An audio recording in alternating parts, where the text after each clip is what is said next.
everyone for being here today.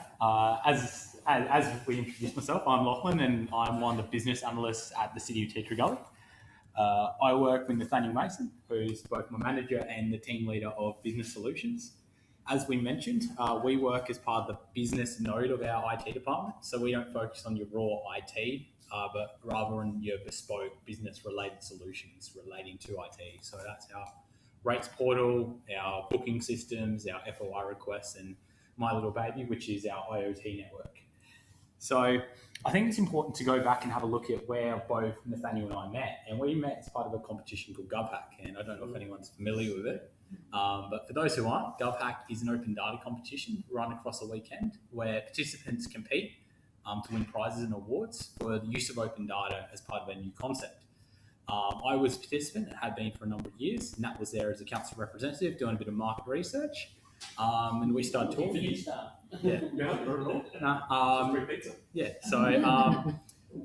Council were looking for skills in IoT. I was fortunate enough to have those skills thanks to partnerships with Leo and stuff over the years. And here we are today talking to you guys. So what is IoT, or the Internet of Things? Well, our Internet of Things network uses a technology called LoRaWAN. LoRaWAN is a long-range, low-power wireless communication technology.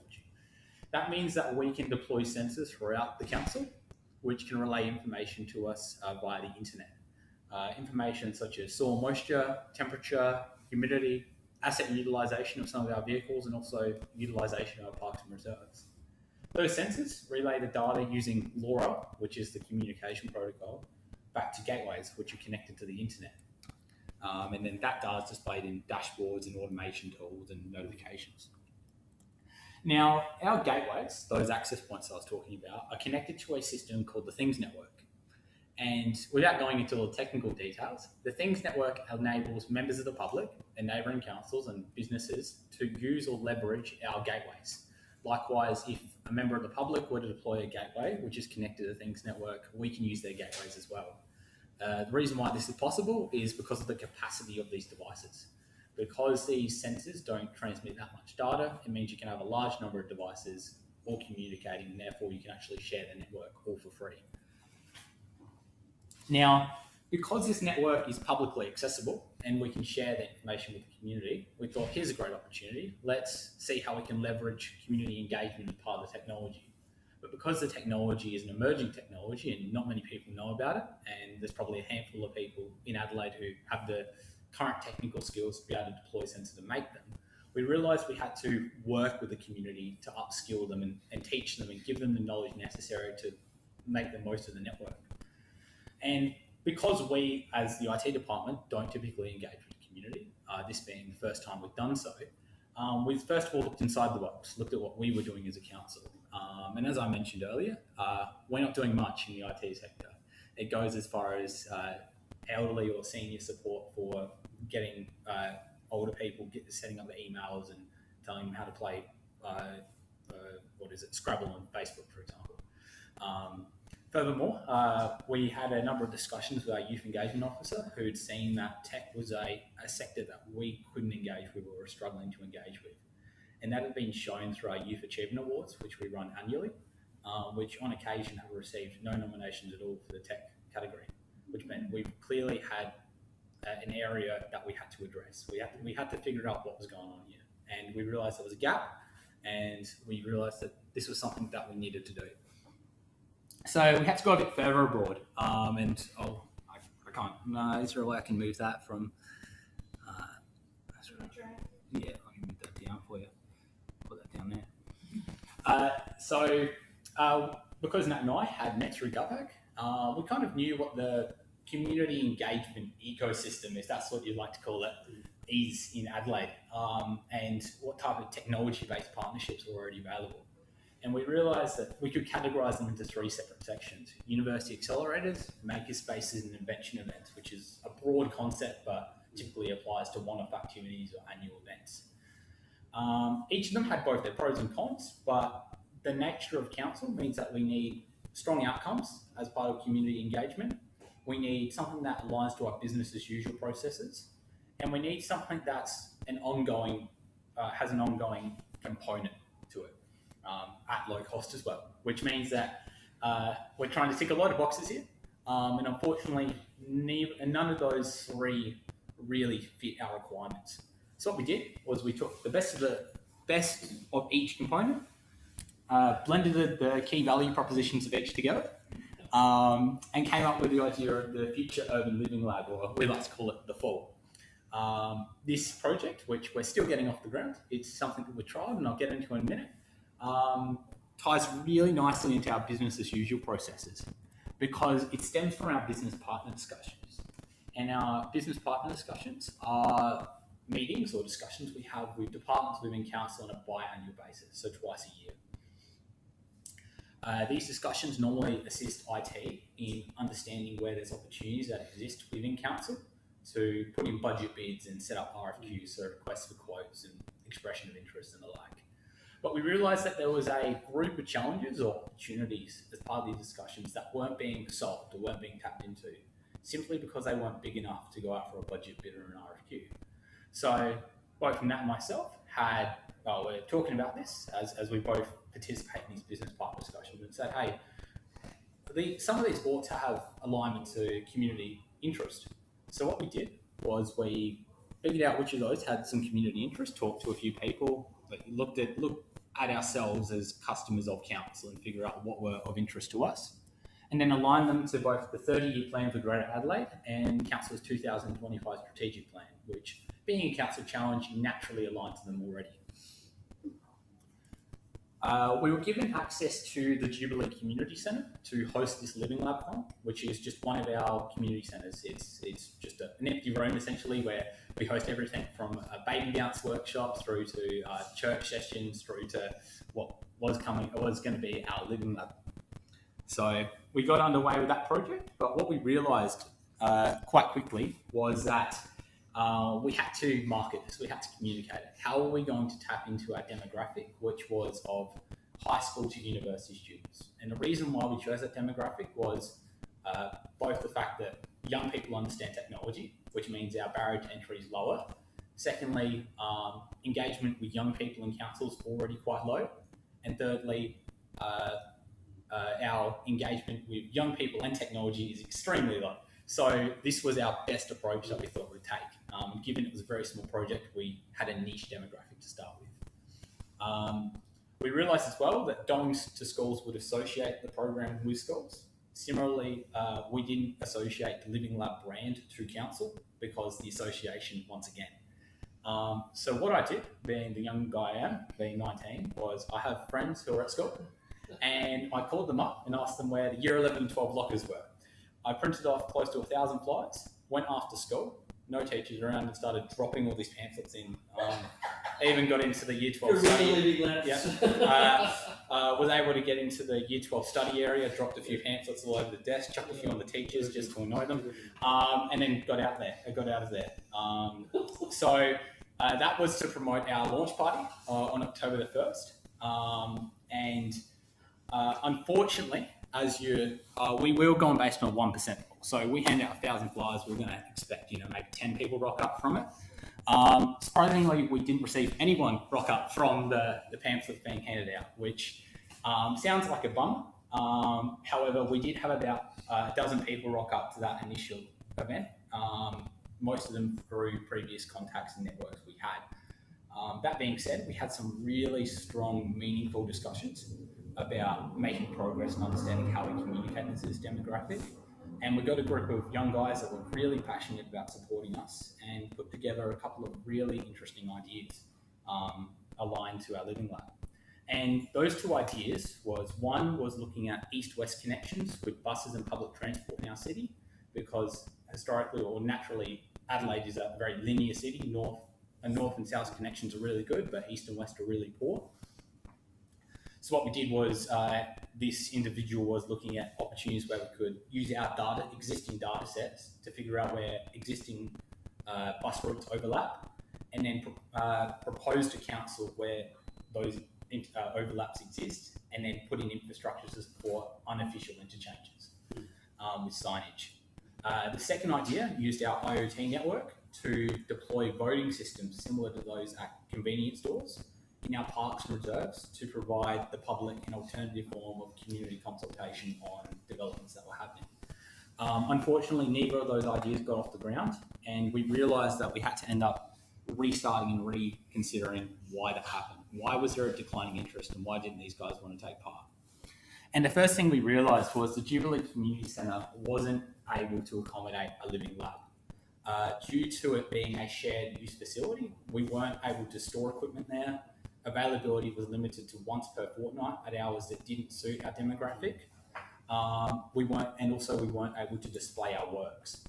But most importantly, and as many people have seen the movie The Castle, we couldn't create a living lab as a home. And a living lab, first and foremost, is about living, sharing experiences, growing as a group, making mistakes, learning from them, and working collaboratively to improve both yourself and society. And if we couldn't create a space where we could express ourselves through showing these projects and growing, and if we had to reset every time we got together, then how can we live and how can we turn the living lab into a space where people believe in and work together? The other thing we saw as well, even outside Living Lab, ever since we got started, was that technology, and in particular IoT, is something that's very hard to explain through words. So what we saw was when we showed someone a sensor or showed someone a gateway, they instantly understood it. It sparked not only their understanding, but it gave them courage and gave them the ability to express opinions and suggest ideas on how to use a network and gave us ideas on ways to use the network that we hadn't even thought of. And that sense of seeing something and it sparking imagination was something so key to making this living lab successful. The second part to the challenge of running this living lab was that need to have a value exchange. Yes, we're working with the community on solving problems, but where was the value for the community? And our idea was to provide young people the opportunity to experience the industry and maybe get their foot in the door. But to be able to reach that goal at the end of the day, they had to invest so much to get there. And they may very well not get there or not have the interest in having industry experience, but rather just want to collaborate and work. So we realised that we had to have some sort of immediate value there for people to come along every week and take part and participate with us. And that's where the Landcare Classroom comes in. The Landcare Classroom is located in Landcare Reserve in Greenmouth. So that's basically the most northeastern point of our council area. The classroom itself is basically a shed. It was fitted out as a classroom back in the 1990s to teach young people about sustainability environment. So a living lab before a living lab, if you could think. Unfortunately, that site is no longer in use, and that program fizzled out in the early 2000s. It was taken up by council as a sub-depot for our water operations team, who now since moved to our new service centre a couple of years ago. So the site's sitting there collecting dust. So we realised here's a space that's not being used. We can use this as a permanent facility to host our workshops from. Let's turn this into a home. Sure, it's a bit dingy and sure it's rough around the edges, but it's a perfect space to let people express themselves. The second thing we saw as well was because going and trying to get people to come to us wasn't working, we realised we had to go to them. Now, both Nat and myself agreed that going to schools and trying to engage with teachers to get to students wasn't something we believed in doing. So how do you connect with young people if schools isn't who you're going to go to? So what we did was we jumped on Facebook events and we saw that there was a car meet on that Saturday night.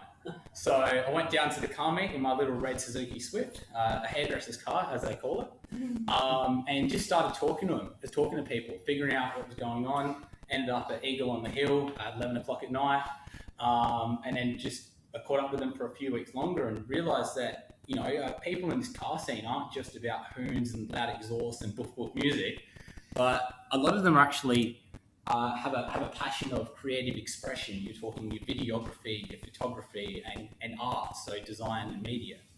And we started talking to a group called B31 Crew, who are really passionate about extending beyond the car scene and assisting other young people in their creative endeavours. And in January, they put together an unsolicited proposal to council for use of land care reserve and assist us as part of our Living Lab project.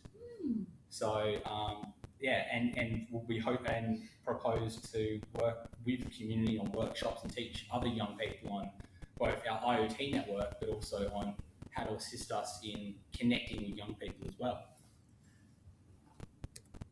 So we've found an audience, we've justified risks, we've addressed costs, we have a vision, we've ensured ROI for council, and we've found an immediate exchange of value, that being land care clustering.